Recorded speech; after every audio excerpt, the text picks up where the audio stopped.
आजा मैं सिखा दूं तुझे प्यार कैसे हो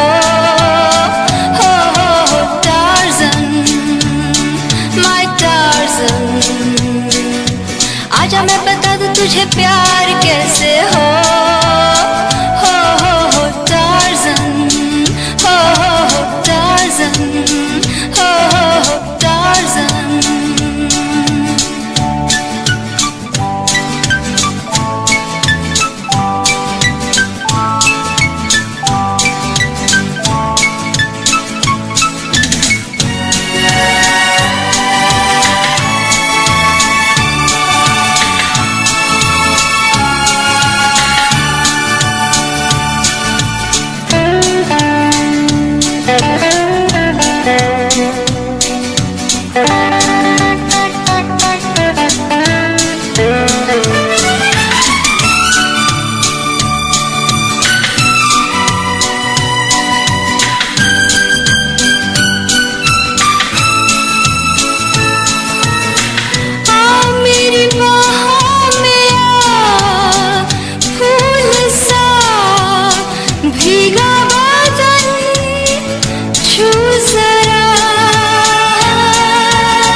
आजा मैं सिखा दूं तुझे प्यार कैसे हो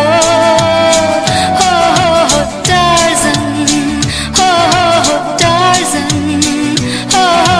टार्ज़न।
मुझको गले से लगा हाथ ये दिल पे मेरे रख जरा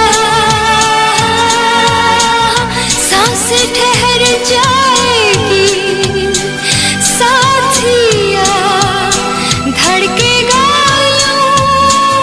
दिल तेरा टार्ज़न। आजा मैं सिखा दूं तुझे प्यार कैसे हो टार्ज़न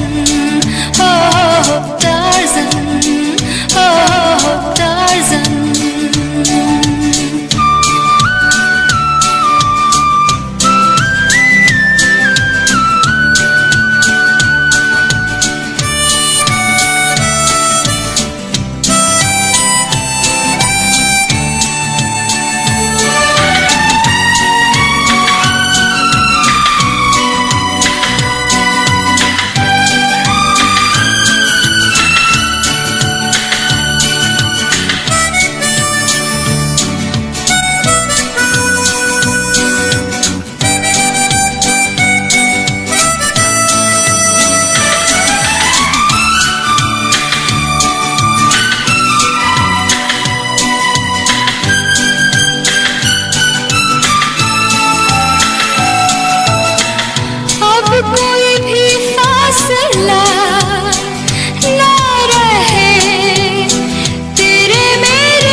तुझे प्यार कैसे हो